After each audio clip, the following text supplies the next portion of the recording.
السلام علیکم ورحمۃ اللہ وبرکاتہ۔ اعوذ باللہ من الشیطان الرجیم، بسم اللہ الرحمن الرحیم۔ وما كان هذا القرآن أن يفترى من دون الله ولكن تصديق الذي بين يديه وتفصيل الكتاب لا ريب فيه من رب العالمين۔ أم يقولون افتراه قل فأتوا بسورة من مثله وادعوا من استطعتم من دون الله إن كنتم صادقين، بل كذبوا بما لم يحيطوا بعلمه ولما يأتهم تأويله كذلك كذب الذين من قبلهم فانظر كيف كان عاقبة الظالمين۔ ومنهم من يؤمن به ومنهم من لا يؤمن به وَرَبُّكَ أَعْلَمُ بِالْمُفْسِدِينَ۔ صدق اللہ العظیم۔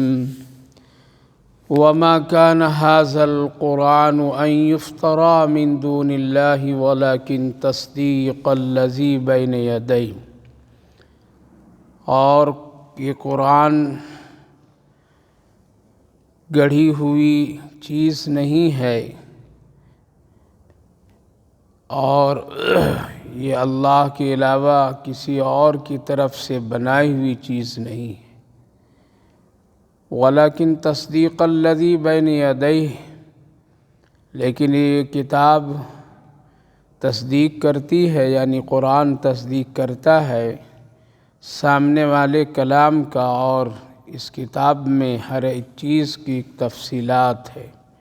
اس میں کوئی شک نہیں ہے، یہ سارے جہاں کے پالنے والے ہی کی جانب سے ہے۔ ام یقولون افتراہ،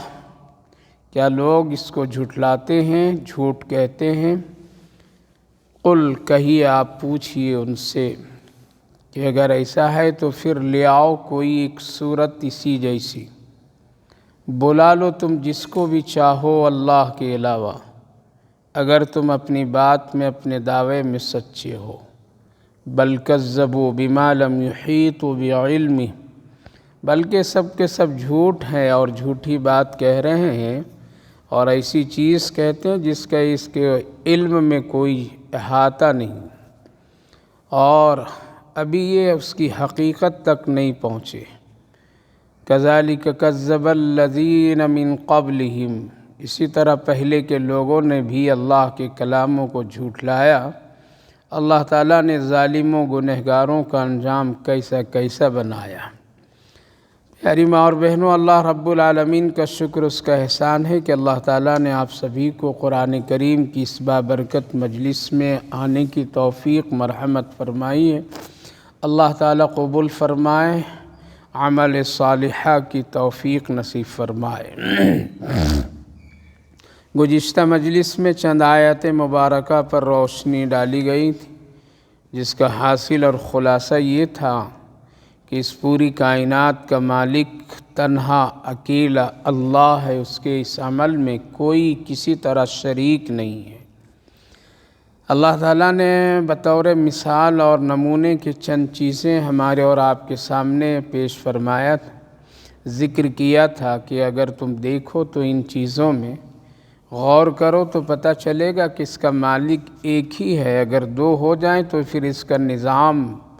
درہم برہم ہو جائیں گے۔ مثلاً رات اور دن، زمین اور آسمان، مردے کا زندہ کرنا، زندے کو مردہ کرنا، یہ ساری چیزیں جو اللہ رب العالمین نے اس دنیا میں ہم سب کو دکھا رہا ہے اور ہم سب دیکھتے چلے آ رہے ہیں، اس پر ایک بہت ہی اہم دلیل ہے اور یہ حقیقت ہے کہ اس کے سوا، اللہ کے سوا اور کوئی نہیں ہے، اللہ ہی اس کا پورا مالک تنہا ہے۔ اللہ ہی رب العالمین اس پوری کائنات کے نظام کو تنہا چلاتا ہے، کوئی شریک نہیں ہے۔ ان ساری باتوں کے بعد قرآن کریم جو ہم سب کی ایک بہت ہی عظیم اور اہم کتاب ہے، اس پر ایمان لانا ایک مسلمان کا بحیثیت مسلمان ضروری ہے۔ اللہ کا یہ کلام ہے، اس میں کسی طرح کوئی شک نہیں، اس میں جتنی بھی باتیں کہی گئی ہیں اور جو باتیں سنائی گئی ہیں وہ سب کے سب حق ہے۔ اللہ رب العالمین کا یہ کلام ہے، کہیں اور کسی اور کی جانب سے اس میں کوئی بات داخل نہیں کی گئی ہے۔ لوگ مکہ والے اور اس وقت کے لوگ یہی کہا کرتے تھے کہ یہ کلام عجیب و غریب ہے، سمجھ میں بات نہیں آتی ہے کہ اللہ کا کلام ہے تو کیسے ہے اور کیوں کر ہے، اگر ہے تو پھر کوئی فرشتہ کو آتے ہوئے ہم دیکھتے نہیں ہیں، اور اگر آنا ہی تھا تو سب کو جمع کر کے پھر یہ کتاب سب کو اور سب کے سامنے دی جاتی تو ہم سب مانتے، لیکن پتہ نہیں کب اور کیسے اور کہاں لانے والا لاتا ہے، اور محمد صلی اللہ علیہ وسلم کو دے کر چلا جاتا ہے، اور پھر وہ صبح دین کے اجالے میں لوگوں کو بتاتا ہے کہ مجھ پر ایک وحی آئی ہے اور یہ باتیں ہیں۔ تو لوگ اس کو جھٹلا دیتے تھے اور اس کا انکار کرتے تھے، اور بار بار قرآن کریم کی حقانیت اور سچائی کو لوگ جھٹلاتے تھے اور کہتے تھے یہ اللہ کی طرف سے نہیں ہے، یہ اللہ کا کلام نہیں ہے۔ لہذا نہ ماننے والوں کے لیے ہزار باتیں اور ہزار مثالیں ہوا کرتی تھیں۔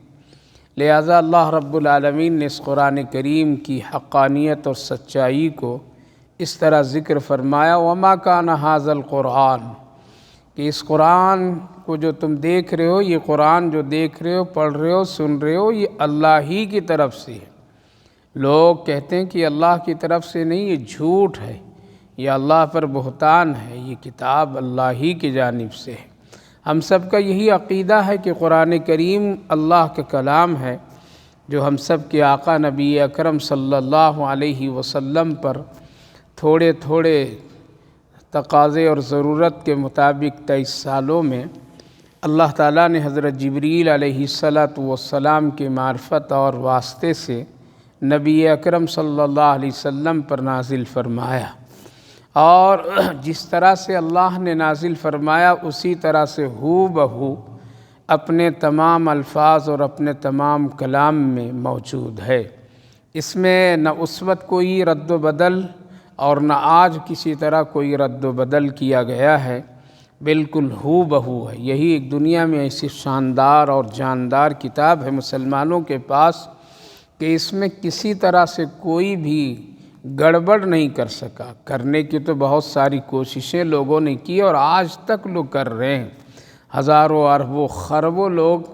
دولت خرچ کر دیے اس قرآن کریم کے بدلنے اور ہٹانے اور ختم کرنے کے لیے، لیکن پھر بھی کامیابی نہیں ملی۔ کسی نے الفاظ میں رد و بدل کرنا چاہا تو کوئی معنی اور مطلب میں گڑبڑ کرنا چاہا، کوئی آیات کی حقیقت اور اس کے شان نزول کو بگاڑنا چاہا، لیکن اپنی جگہ پر قرآن بالکل ایک پہاڑ کی طرح مضبوط، بالکل اللہ نے جس طرح نازل کیا اسی طرح آج تک کے قائم ہے۔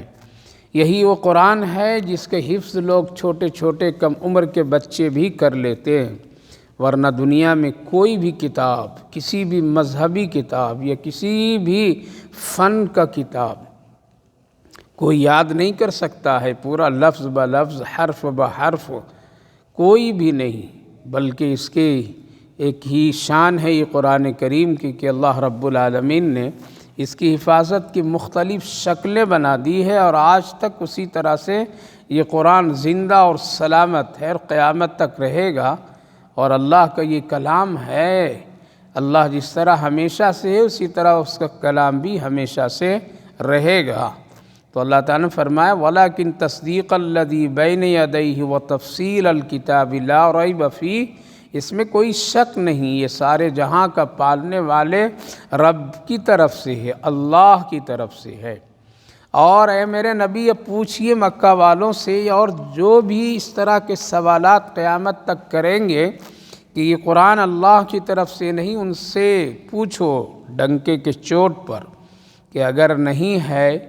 تو پھر تم اس جیسی کوئی صورت فَأْتُوا بِصُورَةٍ مِّن مِّثْلِهِ، اسی جیسی کوئی صورت تم لے آؤ، بنا لو۔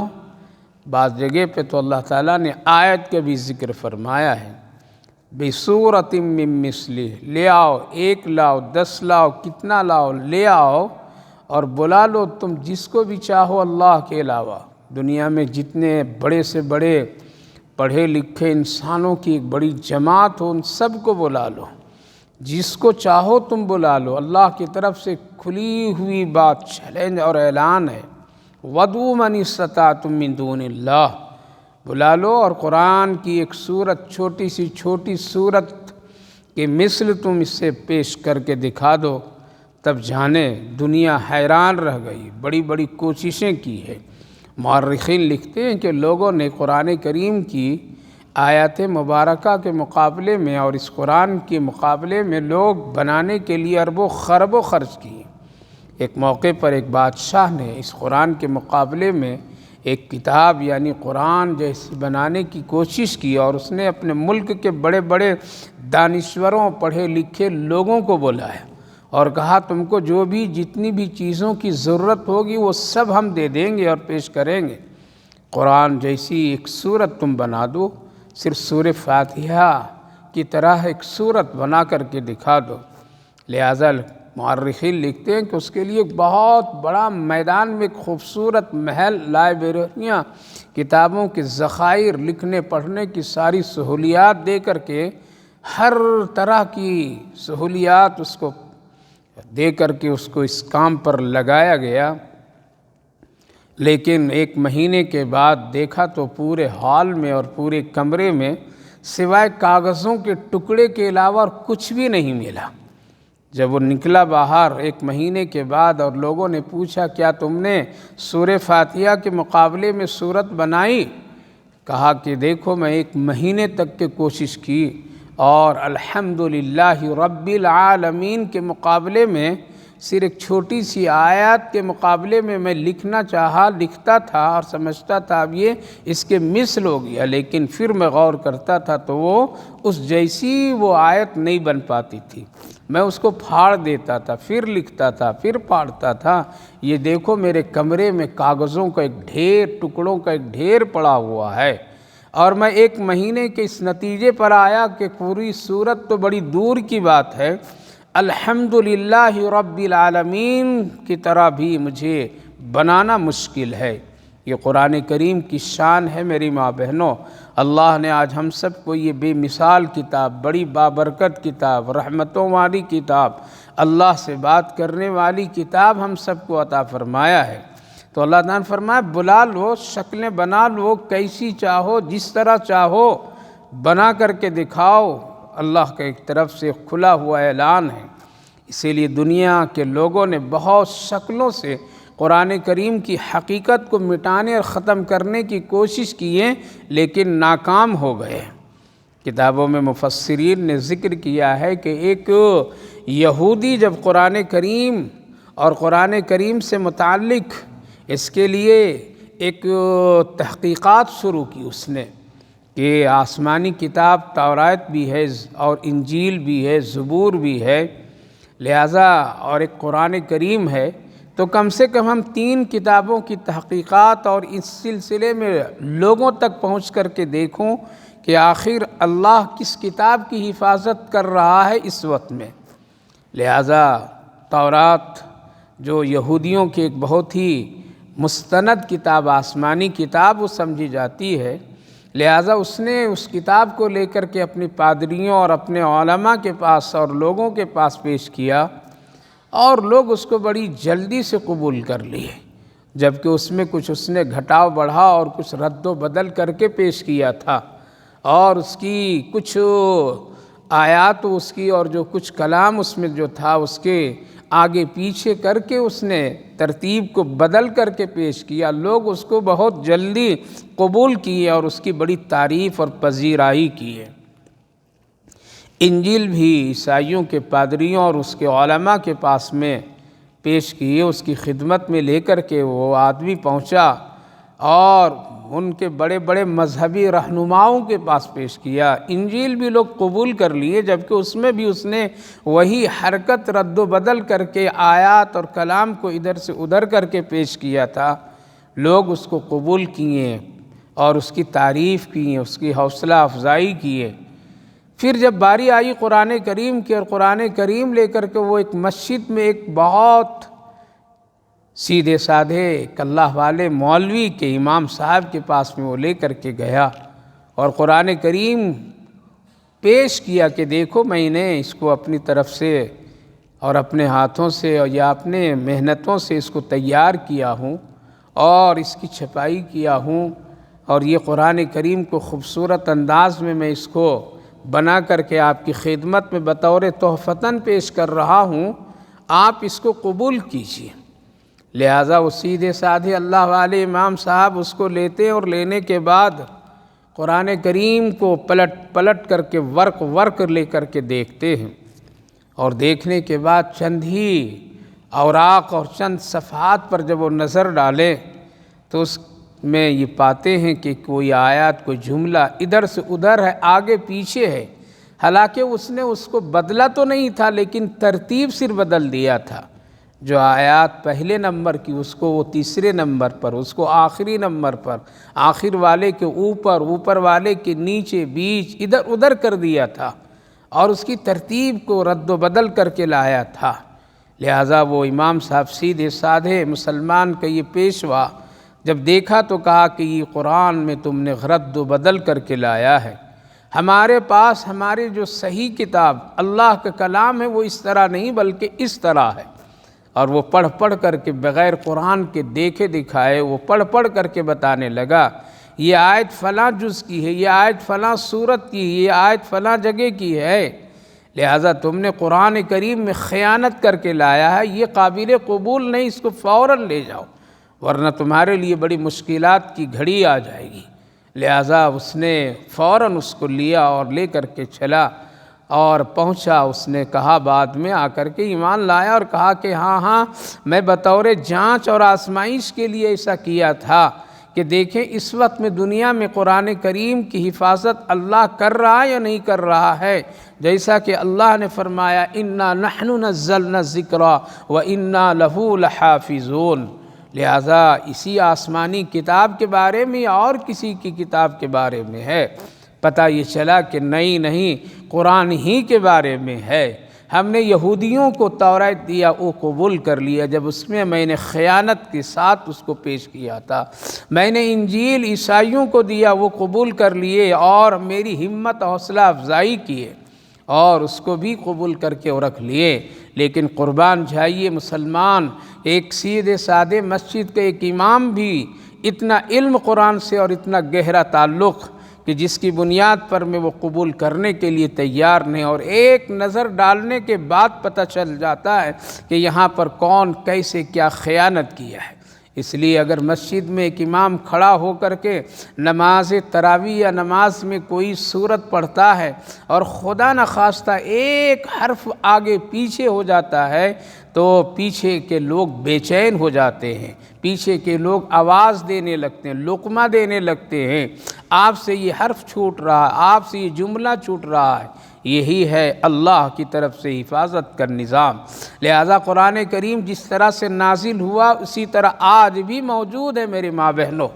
قرآن کے سلسلے میں بہت پختہ عقیدہ رکھنا چاہیے، اس کے سلسلے میں بہت ہی عظمت کا خیال رکھنا چاہیے، اس کے سلسلے میں ادب و احترام بجا لانا چاہیے، ہمیشہ قرآن کریم سے اپنی زندگی کو جوڑے رکھنا چاہیے، تلاوت کی عادی بننا چاہیے۔ جتنا آپ قرآن کریم کی تلاوت کریں گے اللہ کی قربت، رحمت اور اللہ رب العالمین کی طرف سے خاص انعامات ملیں گے۔ قرآن کریم ایک ایسی کتاب ہے جس سے اللہ سے کلام کرنے کا ایک بندے کو موقع مل جاتا ہے۔ اس لیے ہمیشہ تلاوت کیجیے اور یقین رکھیے کہ یہی ایک آسمانی کتاب اس وقت ہے جو بالکل اپنی صحیح شکل اور صحیح صورت صحیح حال پر موجود ہے، اور کوئی دنیا کی طاقت اس کی ایک صورت جیسی بھی کوئی صورت یا آیت یا کوئی بھی جملہ نہیں بنا سکتا۔ اسی لیے اللہ فرمایا قُلْ فَأْتُوا بِصُورَةٍ مِّن مِّثْلِهِ وَادْعُوا مَنِ اسْتَطَعْتُم مِّن دُونِ اللَّهِ، بلا لو جتنی تیری طاقت ہے بلانے کا، چھوٹی جماعت بڑی جماعت، بڑے بڑے پڑھے لکھے لوگوں کو بلا لو، لیکن تم نہیں بلا سکتے اور نہ یہ کام کر سکتے ہو، جیسا کہ قرآن کریم کے پہلے جز میں اللہ نے ارشاد فرمایا فَإِن لَّمْ تَفْعَلُوا وَلَن تَفْعَلُوا فَاتَّقُوا النَّارَ الَّتِي وَقُودُهَا النَّاسُ، تو لہذا اللہ فرمایا ان کنتم صادقین، اگر تم اپنے دعوے میں ہو تو ایسا کرو، نہیں کوئی کر سکا۔ فَإِن لَّمْ تَفْعَلُوا وَلَن تَفْعَلُوا، کبھی بھی نہیں کوئی کر سکتا ہے۔ لہذا قرآن کریم ہماری بہت ہی مضبوط اور مستحکم کتاب ہے، ہمارے لیے ایک دستور حیات ہے، اس پر عمل کرنے والے کی زندگی خوشگوار بن جاتی ہے، اس کے تلاوت کرنے والے کی زندگی بہت دنیا اور آخرت سنور جاتی ہے، اس کے تلاوت اور اس کے حفظ کرنے والے کو اللہ دنیا میں بھی بڑے بڑے انعامات سے نوازتا ہے، اور مرنے کے بعد اللہ قبر میں مٹی کو یہ کہہ کر کے فرما دیا جاتا ہے کہ خبردار یہ حافظ قرآن کے جسم میں کوئی کیڑا نہیں لگ سکے، اس کے کفن کو بھی کوئی پرانا نہ کر سکے۔ لہذا ہزاروں ایسی مثالیں آج موجود ہے، لہذا قرآن سے اپنی زندگی کو جوڑیے، تلاوت کرنے کے اپنی زندگی میں اس کا ایک حصہ بنا لیجیے، کبھی بھی قرآن سے غافل نہیں رہیے۔ صرف قرآن کو آج ہم لوگوں نے اتنا سمجھا کہ کوئی مر گیا تو ہم اس کے لیے قرآن خوانی کر دیں گے ایصال ثواب کے لیے، ہم یہ سمجھ رکھے ہیں آج کے لوگ مرد ہو یا عورت کے قرآن نئے گھر کی افتتاح کے لیے ہے، گھر کی تبدیل اور بدلنے کے وقت قرآن کی ضرورت ہے، مردہ کے جب مرنے والے کی سانسیں اٹکنا اور کلمہ زبان پر نہ آنا تو سورہ یاسین کی تلاوت کے لیے ہے۔ میری ماں بہنوں، جو زندگی بھر قرآن کریم کبھی پڑھا نہیں ہو، سورہ یاسین پڑھا نہیں ہو، اس کے سامنے اب کچھ بھی کر دیں، اس کے اعمال بدعمالیوں کی وجہ سے آج اس کو کلمہ نصیب نہیں ہوگا۔ اس لیے قرآن کریم کو برابر تلاوت کرنی چاہیے اور اس سے بڑی محبت رکھنی چاہیے، یہ اللہ کا کلام ہے۔ خود نبی اکرم صلی اللہ علیہ وسلم کی حیات میں بھی لوگ اسی طرح کہتے تھے، لہٰذا اللہ رب العالمین نے فرمایا تھا اور چیلنج کے فَإِن لَّمْ تَفْعَلُوا وَلَن تَفْعَلُوا، نبی اکرم صلی اللہ علیہ وسلم نے ایک موقع پر سورہ کوثر اِنَّا أَعْطَيْنَاكَ الْكَوْثَرَ فَصَلِّ لِرَبِّكَ وَانْحَرْ، آپ لکھوا کر کے بیت اللہ کے غلاف سے ٹاک دیے اور اس میں لگا دیے، اور لوگوں سے کہا کہ دیکھ یہ اللہ کا کلام ہے، اگر تمہارے اندر اتنی ہمت ہے اور کوئی ہے علم والا تو پھر اس جیسی چھوٹی جو قرآن کی سب سے چھوٹی 3 آیات کی جو صورت ہے ایسی بنا کر کے لے آؤ۔ وہ صورت پاک کعبے کے غلاف میں لٹکتی رہی، لوگ دیکھتے رہے، بڑے بڑے فصحاء بلغاء اہل علم دیکھتے رہے، اور دیکھ کر کے ایک موقع پر کہہ گئے یہ اللہ کا کلام ہے، کسی بشر کا کلام نہیں ہے۔ تو میری ماں بہنوں، قرآن کریم بہت ہی اہم کتاب ہے، اسی لیے اللہ تو فرمائے من استطعتم من دون اللہ ان کنتم صادقین، قرآن سے محبت کیجیے، قرآن سے اپنی زندگی کو جوڑے رکھیے، اللہ دنیا اور آخرت دونوں سنوار دے گا، دنیا اور آخرت بنا دے گا۔ قبر کی ایک ساتھی ہے قرآن کریم، یہاں سے تو کوئی ساتھی ساتھ میں قبر میں تو جائے گا نہیں، کوئی دل تو بہلائے گا نہیں، کوئی کسی طرح وہاں انسیت پیدا ہوگی نہیں، لیکن قرآن قبر کا ساتھی، قرآن آخرت کے لیے سفارشی۔ اسی لیے حدیث پاک میں ہے کہ نبی اکرم صلی اللہ علیہ وسلم نے ارشاد فرمایا کہ جب مردہ قبر میں ہوتا ہے، لوگ ڈال کر کے جب چلے آتے ہیں واپس ہوتے ہیں، اور جب فرشتوں کا آنے کا وقت ہوتا ہے اس سے پہلے اس کے پاس میں 2 شکلوں کی نورانی چہرے کے لوگ آتے ہیں، نورانی چہرے کے لوگ آتے ہیں، ان دونوں کا نام بشیر اور نذیر کے طور پر میں ہوتا ہے۔ اور آنے والے سوال کرنے والے فرشتوں کا نام منکر اور نکیر ہوتا ہے، لہذا اس سے پہلے ایک بشیر اور ایک نذیر کے کر کے یا ایک بشیر نامی فرشتہ آتا ہے، اس کے پاس خوشخبری دونوں سنانے کے لیے، ایک سرہانے کی طرف کھڑا ہو جاتا ہے اور ایک پاؤں کی طرف کھڑا ہوتا ہے، لہذا مردہ دیکھتا ہے کہ میرے پاس کوئی نورانی چہرے والا کھڑا ہے، وہ کہتا ہے کہ بھائی ڈرنا نہیں، تمہارے دل لگانے کے لیے میں اللہ کی طرف سے آیا ہوں۔ وہ شکلیں دیکھ کر کے غور کرتا ہے کہ یہ کون ہے، میرے خاندان کا کوئی آدمی ہے کیا، میرا کوئی دوست ہے کیا، کون ہے یہ، کہاں سے آیا؟ پوچھتا ہے بھائی آپ کو میں نے کبھی بھی نہیں دیکھا، زندگی میں نہیں دیکھا، آپ ہیں تو ہیں کون ہیں؟ یاد رکھیے میری ماں بہنوں، حدیث کی روشنی میں کہہ رہا ہوں کہ اچھے اور برے اعمال کل مرنے کے بعد شکلوں میں نظر آئیں گے، شکلوں میں نظر آئیں گے۔ آپ کی اگر نیکیاں ہیں تو اللہ اچھی شکلوں میں آپ کے سامنے پیش کر دے گا، جس سے خوشی اور بشاشت کی کیفیت ہوگی۔ جس طرح سے آج ہم لوگ کسی اسکرین پر تصویر دیکھ کر کے خوش ہو جاتے ہیں کہ یہ کتنا اچھا ہے، کتنا خوبصورت ہے، کیا اچھی چیز ہے، اسی طرح اللہ رب العالمین کل ہماری اور آپ کی نیکی اور برائیوں کو شکلوں میں دکھا دے گا۔ جس طرح اسکرین پر خوبصورت چیز دیکھ کر کے دل ٹھنڈا ہوتا ہے، دل کو سکون ملتا ہے، اور اسی اسکرین پر میں اگر ہم بھیانک خطرناک چیز دیکھتے ہیں تو دل میں بے چینی اور بے قراری کی کیفیت ہوتی ہے۔ بس اسی طرح سے ہماری نیکیاں جب اچھی شکلوں میں قبر میں، موت کے وقت، حشر کے میدان میں جب نظر آئیں گے تو اس وقت میں دل میں ایک کئی عجیب سکون کی کیفیت ہوگی، اور اگر گناہ کی شکلوں میں اس کو بدل کر کے اللہ اگر ڈراؤنے اور خوفناک کیفیت میں دکھائے گا تو اس سے ڈر محسوس ہوگا۔ اس لیے اپنی نیکیوں کو بڑھائیے۔ لہذا قبر میں یہ فرشتہ بشیر نامی فرشتہ تسلی دے گا، گھبراؤ نہیں، ڈرو نہیں، تم کو 3 سوالوں کا جواب دینا ہے، اطمینان ہو جاؤ، سکون کے ساتھ تم رہو، آنے والے فرشتوں کا تم سکون سے جواب دینا۔ جب تک کہ تم یہاں اس بند کوٹری میں رہو گے ہم تمہارا دل بھی لگائیں گے، ہم تجھے ہنسائیں گے بھی، ہم تجھ سے دل کی باتیں بھی کیا کریں گے، ہم تیرے سکون کے ساتھی بن کر کے تیری اجنبیت کو ہم دور کریں گے۔ یہ آدمی پوچھے گا آپ ہیں تو ہیں کون؟ تو سرہانے سر کے طرف کھڑا فرشتہ کہے گا میں تیرا تہجد کے بعد یا تہجد فجر کے بعد قرآن کریم جو تم تلاوت کیا کرتا تھا وہ میں ہوں، آج اللہ نے اس کو ایک خوبصورت شکلوں میں بنا کر کے تیرے پاس دل لگانے کے لیے بھیجا ہے۔ پیر کی طرف جو فرشتہ کھڑا ہوگا نورانی چہرے کے ساتھ، وہ کہے گا کہ میں تیری فجر کی نماز ہوں جو تم اٹھ کر کے پڑھا کرتا تھا جب سب لوگ سویا کرتے تھے، آج اللہ نے فرمایا جاؤ جلدی جاؤ،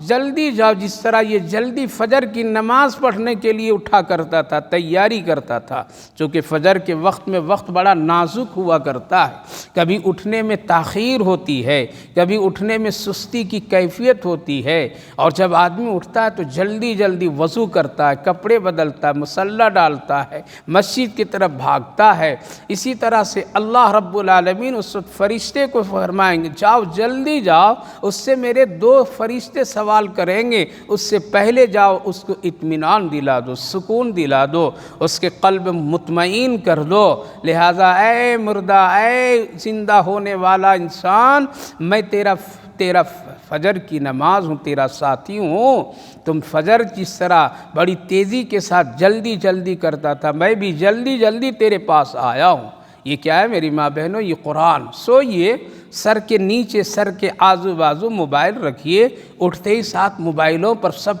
سب کی آنکھیں، سب کے ہاتھ، سب کی نگاہیں سب سے پہلے اس پر، نہ کلمے کی فکر ہے، نہ اٹھ کر کے دعا پڑھنے کی فکر ہے، نہ سنت کی فکر ہے، نہ وضو کی فکر ہے تو بس یہ موبائل پر کس کا کیا میسج آیا، کون سا پیغام آیا، کون عاشق اور معشوق نے پیغام رات میں بھیج رکھا ہے، کون کیا کہا ہے، کیا اس میں چارج ہے یا نہیں ہے، بیٹری ختم ہو رہی یا نہیں ہو رہی، کیا ہے، فوراً چیخ و پکار، لو جلدی سے اس کو لگاؤ، اس کے چارج حفاظت کرو، اس کو فلاں کرو، یہ کرو، اللہ ایسا جیسے یہ قبر میں ہمارے لیے بہت ہی سکون کا ساتھی بن جائے گا۔ لہٰذا آج جتنے مسلمان کے گھروں میں، آج جتنے مسلمان لڑکے لڑکیاں، بڑے بوڑھے جوان، جتنے موبائلوں کی دل دادا اور دوستی کر بیٹھے ہیں، کاش کہ تھوڑا سا حصہ قرآن کے لیے اگر دے دیتے، تھوڑا سا حصہ قرآن کی تلاوت میں لگا دیتے تو کل کی قبر کی اندھیریوں میں روشنی ملے گی۔ لہٰذا قرآن سے محبت کیجیے۔ دن میں 24 گھنٹوں میں کم سے کم 24 مرتبہ موبائلوں کو صاف کرنا، اس پر بہترین قسم کے غلاف ڈالنا، اس کی بہترین خیال رکھنا، اس کو ہر طرح سے اس کی نوعیتوں کو چمک دمک اور اپنی پہچان بنائے رکھنا آج کا یہ معمول بن گیا ہے۔ لیکن اگر کسی مسلمان کے گھر کے بچے بچیوں سے اور بڑے بوڑھوں سے اگر پوچھ لیا جائے قرآن کریم میں کتنی صورتیں ہیں، تو بتانا آج کے نسلوں میں، آج کے نوجوان لڑکے لڑکیوں میں، کالج کے بڑی بڑی ڈگریاں اور نام اور نمبرات حاصل کرنے والیوں کو بھی معلوم نہیں ہے قرآن میں کتنی صورتیں ہیں، کتنا سجدہ ہے، اللہ کے کلام کی کیا کیفیت ہے، کتنی مدنی صورتیں ہیں، کتنی مکی صورتیں ہیں۔ سورہ فاتحہ کہ کیا 7 آیتوں کا ترجمہ لوگوں کو معلوم نہیں ہے۔ آج ہم اتنا قرآن سے دور اور غافل ہم لوگ بن کر کے ہیں اور چاہتے ہیں کہ دشمن ہلاک ہو جائے، دشمن مٹ جائے، دشمن ناکام ہو جائے، ہم لوگ بیٹھے بیٹھے اللہ سیدھے جنت میں پہنچا دے اور ہم سب کامیاب ہو جائیں۔ کیوں نہیں اللہ فلسطینی والوں کو مدد کر رہا ہے؟ کیوں نہیں اللہ مظلوموں کا سہارا بن رہا ہے؟ کیوں نہیں ایسا کر رہا ہے؟ آج یہ سب بیٹھے بیٹھے گناہ کر کر کے ہم لوگ اللہ پر الزام ڈال رہے ہیں۔ آج ہم گناہ کر کے کہ اللہ کو کوس رہے ہیں، اللہ ایسا کیوں نہیں کر رہا ہے؟ ارے میری ماں بہنوں ذرا دیکھیے کہ آج کا مسلمان کیا کر رہا ہے۔ ہم اللہ کی طرف بہت جلدی نظر اٹھاتے ہیں، اللہ کہاں چلا گیا؟ دشمن بچوں کو قتل کر رہا ہے، ماں بہنوں کی عزتوں کو تار تار کر رہا ہے، نہ جانے کتنے ضعیفوں اور کم اور عمر دراز بزرگوں پر بم گرا رہا ہے، کیسے کیسے حالات بنا دیا ہے۔ کہاں ہے اللہ؟ اللہ بھی کہہ رہا دیکھ تو اپنے بدعمالیوں کی طرف۔ لہٰذا آج ہم لوگ اپنی ناکامی کا سہرا اللہ کی طرف لوٹا دیتے ہیں۔ اللہ نے نہیں کیا، اللہ مدد نہیں کیا، اللہ کہاں ہے؟ اللہ طاقت والا کیوں نہیں؟ نعوذ باللہ اس طرح کی باتیں آج مسلمان لوگ کر رہے ہیں۔ اللہ اپنی جگہ پر بڑی قوت اور طاقت رکھنے والا ہے، وہ اچھوں کی شہادت دے کر کے اپنے پاس بلاتا ہے اور گنہگاروں کو اسی طرح سے اس کو چھوڑ دیتا ہے تاکہ آؤ تم اپنے گناہوں کے ساتھ، کل میدان محشر میں تیری رسوائی اور ذلت رکھی ہوئی ہے۔ قرآن نہیں پڑھیں گے، ہم قرآن نہیں سیکھیں گے، سنت کی زندگی نہیں گزاریں گے، ایک بحیثیت مسلمان مرد عورت ہونے کے اسلام پر عمل نہیں کریں گے اور بیٹھے بیٹھے کہہ دیں گے اللہ کی مدد کیوں نہیں آ رہی ہے۔ لہٰذا قرآن سے جڑیے، قرآن کی تلاوت کیجیے، اپنے بچوں میں اس کی عادت ڈلائیے، تبھی کامیابی ہوگی۔ اللہ فرمایا بل کذبوا بما لم يحيطوا بعلمه ولما يأتهم تأويله، لوگ ایسے جھوٹی باتیں کرتے ہیں، ان کے پاس میں علم نہیں ہے، حقیقت کوئی چیز ان کے پاس نہیں ہے۔ اسی طرح سے وہ لوگ پہلے کے لوگ بھی آسمانی کتابوں، نبیوں، رسولوں کو جھٹلائے، ان پر عذاب آیا اور کیسے کیسے ان کے انجام بنا دیے گئے۔ دنیا میں 2 طرح کے لوگ ہیں، کچھ لوگ ایمان لانے والے ہیں اور کچھ لوگ ایمان نہیں لانے والے ہیں۔ اللہ نے ذکر فرمایا لیکن اللہ کو معلوم ہے ایمان میں سچا پکا ایمان والا کون ہے اور فسادی کون ہے۔ ربک عالم بالمفسدین وان کذبوک، آخری فیصلہ اللہ کا۔ اللہ فرمایا اپنے محبوب صلی اللہ علیہ وسلم سے، اے میرے رسول، اے میرے نبی، اب چھوڑ دیجیے۔ بہت آپ نے سمجھایا، بہت درد کے ساتھ سمجھایا، بڑی محبتوں کے ساتھ سمجھایا، قبر سے ڈرایا، موت سے ڈرایا، محشر سے ڈرایا، حشر سے ڈرایا، حساب و کتاب سے ڈرایا، جنت کی بشارت اور خوشخبری سنایا، سب کچھ کیا۔ لیکن پھر بھی اگر یہ عمل نہیں کریں گے تو آپ صاف صاف کہہ دیجیے فَقُلْ لِي عَمَلِي وَلَكُمْ عَمَلُكُمْ، میرا عمل میرے لیے، تیرا عمل تیرے لیے ہے۔ یہ دنیا دارالعمل ہے، یہاں کر لیجئے، آپ کچھ بھی کر لیجئے، کوئی آپ کو پریشان نہیں کرے گا، کوئی آپ کو ہاتھ ڈال کر کے آپ کی گردن پر رکھ کر کے کوئی عبادت اور نماز نہیں پڑھنے اور پڑھانے کا کام کرے گا۔ یہاں اپنا اپنا عمل ہے، دونوں بازار کھلے ہیں، دونوں جگہ کھلے ہیں، دونوں طرح کے لوگ ہیں، حلال بھی حرام ہے، دونوں طرح کی چیزیں دنیا میں موجود ہے، ضلالت بھی ہے، ہدایت بھی ہے، یہاں زنا بھی ہے اور حلال راستہ بھی ہے، بدکاری بھی ہے، فحاشی بھی ہے، بے حیائیوں کے لیے بازار گرم ہے اور چہل پہل ہے، متقیوں پرہیزگاروں کے لیے بھی دنیا ہے اور ہیں لوگ ہیں، اپنے اپنے اعمال کام آئیں گے۔ اسی لیے صاف صاف کچھ بھی کر لیجئے، جانا ہے دنیا سے، کچھ بھی کر لیجئے، کوئی بھی کچھ بھی کر لے، چاہے وہ اللہ کی نافرمانی اور باغی بن کر کے زندگی گزارے، اپنی مرضی سے وہ زندگی گزارے، اسلام کا نام بدنام کر کے گزارے، اور ایک آدمی رو رو کر کے اللہ کو منا کر کے گزارے، تنگ دستیوں میں گزارے، صبر اور تقوی کے ساتھ گزارے، حلال طریقے سے اپنی خواہشات کو پوری کرے، دونوں کا عمل ہے۔ فیصلہ یہاں نہیں، فیصلہ تو آخرت میں ہے۔ یہاں تو مجرم، یہاں تو ظالم آزاد گھومتے ہیں اور معصوموں کو مجرم بنا دیا جاتا ہے، یہاں اچھوں کو برا کہا جاتا ہے، یہاں بروں کی دنیا آباد کی جاتی ہے۔ اس لیے اپنے اپنے اعمال فقل لی عملی، آپ صاف صاف کہیے میرے اعمال میرے لیے، تیرے اعمال تیرے لیے، ہم تم سے بری ہیں، اب کچھ بھی نہیں کریں گے، تم جو چاہو اس دنیا میں عمل کرو، کر لیجئے۔ جتنے فیشن پرستی ہے، بے حیائی ہے، بدکاری ہے، اللہ کی نافرمانی ہے، نماز چھوڑ کر کے زندگی گزاریے، کوئی نہیں روکے گا، گناہ کر کے زندگی گزاریے، کوئی نہیں پکڑنے والا ہے،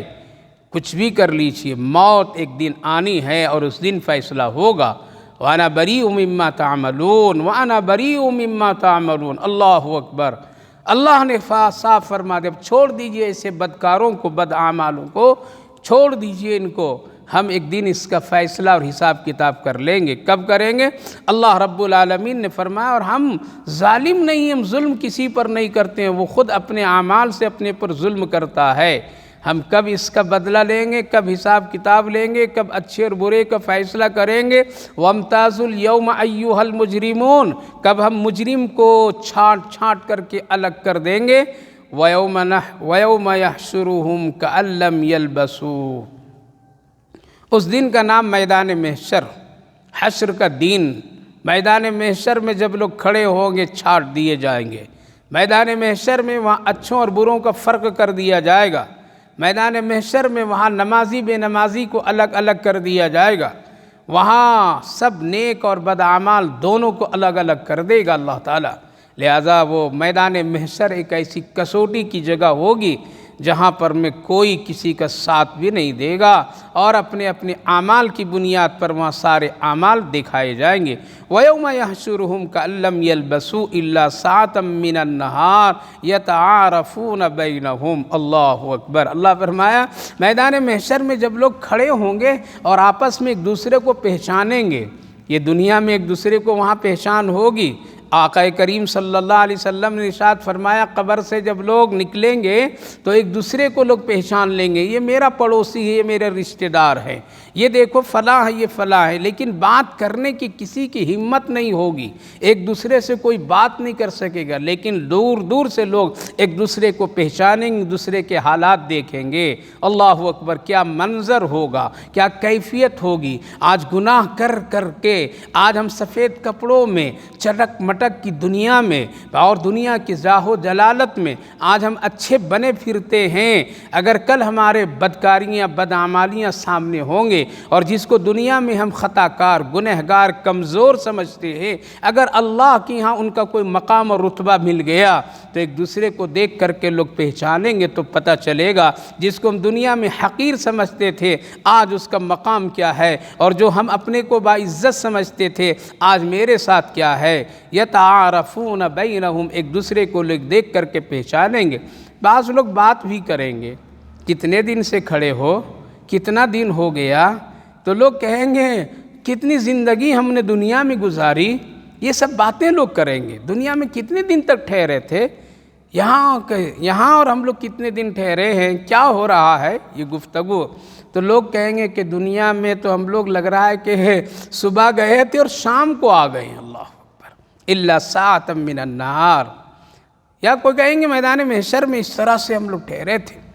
عجیب و غریب کیفیت ہوگی، حالات اتنے بگڑے ہوئے ہوں گے، پریشان ہوں گے، ان کو صحیح معلومات نہیں ہوں گے۔ جس طرح سے گھبراہٹ پریشانی کے اوقات میں وقت میں آدمی کو صحیح چیز کا عطا پتہ نہیں ہوتا ہے، اسی طرح سے لوگ کہیں گے۔ سورہ مومنون میں بھی اللہ نے ذکر فرمایا ہے کہ لوگ کہیں گے کتنے دن سے ٹھہرے ہو میدان محشر میں، جبکہ سال و سال گزر جائے گا۔ تو لوگ کہیں گے ابھی تھوڑی دیر ٹھہرے ہیں پریشانی کے عالم میں۔ دنیا میں کتنے دن ٹھہرے تھے؟ تھوڑی دن ٹھہر کر کے آئے تھے۔ آخرت کے مقابلے میں، میدان محشر کے مقابلے میں دنیا کی زندگی پھیکی پھیکی اور کم نظر آئے گی۔ لہذا اللہ فرمائے گا من النار یتعارفون، لوگ ایک دوسرے کو پہچان لیں گے، آج تو جنتی ہے یا جہنمی ہے، آج تیرے ساتھ کیا ہونے والا ہے، میرے ساتھ کیا ہونے والا ہے، پہچان ہوگی۔ کلم یلبس قد خسر الذین کذبوا بلقاء اللہ، اور اللہ سے ملاقات نہ کرنے والے جو عقیدہ رکھتے تھے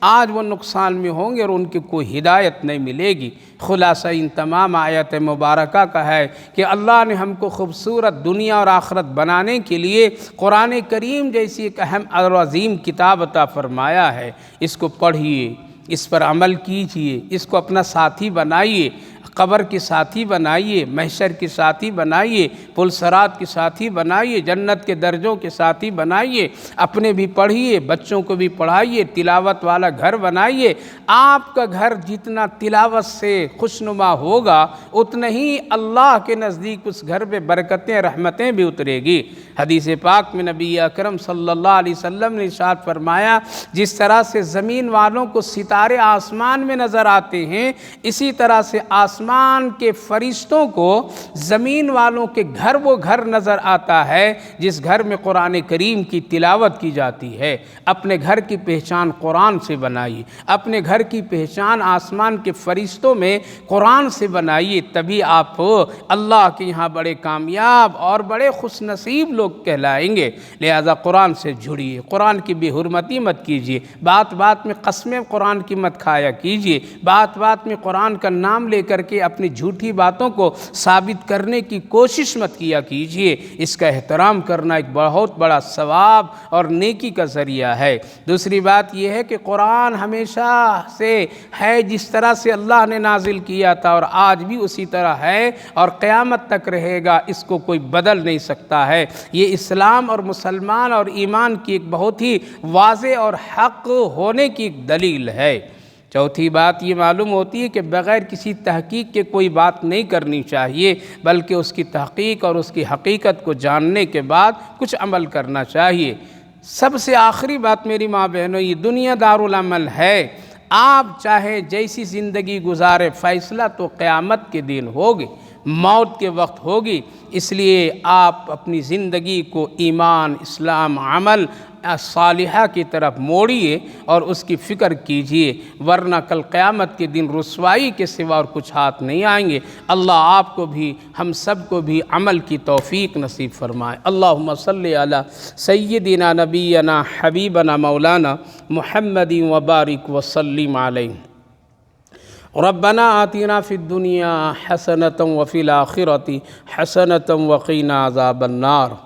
اے اللہ تو بہت بڑا ہے، سب کا مالک ہے، سب کا خالق ہے، کمزوروں کو سہارا دینے والا، بیماروں کو صحت و شفا دینے والا، بھوکوں پیاسوں کو کھلانے پلانے والا، بے یار و مددگار کا تو ہی مددگار ہے، غم زداؤں کے غموں کو دور کر کے تسلی دینے والا۔ اے اللہ تو ہی ہے زمین و آسمان کا مالک و مختار تو ہے، یہ زمین بھی تیری، یہ آسمان بھی تیرا ہے۔ اے اللہ زمین پر جو گناہ لوگ کرتے ہیں اس کو بھی تو جانتا ہے، جو نیکیاں کرتے ہیں اس کو بھی تو جانتا ہے۔ اے اللہ ہم سب تیرے گنہگار بندے ہیں، خطا کار ہے، سیاکار و نافرمان ہے، چھپ چھپ کر کے کیے، جان بوجھ کر کے کیے، ارادے کے ساتھ کیے ہیں، شوق سے لوگ گناہ کیے ہیں، کرتے رہتے ہیں۔ اللہ تو ہی کریم مولا، پھر بھی تو کھلاتا ہے، پلاتا ہے، زندگی عطا کر دیتا ہے۔ اے اللہ، گناہوں پر پردہ پوشی کر کے عزتوں کے ساتھ زندگی گزارنے کی توفیق بھی دے دیتا ہے۔ اے اللہ، تو بڑا کریم ہے، ہم سب پر رحم فرمائیے، پوری امت پر رحم فرمائیے، کمزوروں پر رحم فرمائیے، مظلوم مسلمانوں پر رحم فرمائیے، بچے بچیوں پر رحم فرمائیے، بزرگوں پر رحم فرمائیے، جہاں جہاں مسلمانوں کے ساتھ ظلم اور زیادتی کا معاملہ ہے، اے اللہ مسلمانوں کو ہدایت عطا فرمائیے اور اس کی خاص مدد فرمائیے، اور ظالموں کو پکڑیے، اس کی اصلاح کر دیجئے، اے اللہ اس کے ظلم سے بچا لیجئے۔ اگر ایمان ہے تو ایمان کی توفیق عطا فرمائیے، ورنہ اس کی شر اور فتنوں کا تو ہی صحیح فیصلہ فرما دیجئے۔ اے اللہ رحم فرما، عافیت کا معاملہ فرما، سکون کا معاملہ فرما، قرآن کریم سے ہم سب کی زندگی کو جوڑ دیجئے، اے اللہ محبتیں عطا فرما دیجئے، قرآن کی تلاوت کا عادی بنا دیجئے، قرآن کا شوق پیدا فرما دیجئے۔ اے اللہ یہ تیرا کلام بڑا بابرکت ہے، رحمتوں والا ہے، ہم سب کو اس سے فائدہ اٹھانے کی توفیق نصیب فرمائیے۔ اے اللہ اس بابرکت مجلس سے قرآن کو بے حد قبول فرمائیے، جتنے ماں بہنیں حاضر ہوئے، بچے بچیاں حاضر ہوئے، سب کی حاضری کو قبول فرمائیے، اس کے انتظام کرنے والوں کو قبول فرمائیے، اس کے سلسلے میں جو لوگ بھی جہاں سے جیسی کوششیں کرتے ہیں، اللہ سب کی مدد فرمائے، جان میں مال میں برکتیں، رحمتیں، عافیت عطا فرمائیے۔ اے اللہ بیماروں کو صحت و شفا نصیب فرمائیے، صحت مندوں کو سلامتی نصیب فرما دیجیے، جو لوگ دنیا سے جا چکے ہیں ان سب کی بخشش و مغفرت فرمائیے، ہماری ان دعاؤں کو اپنے فضل و کرم رحمتوں سے قبول فرمائیے۔ صلی اللہ علی النبی وعلی آلہ وسلم۔ سبحان ربک رب العزت عما یصفون وسلام علی المرسلین والحمد للہ رب العالمین۔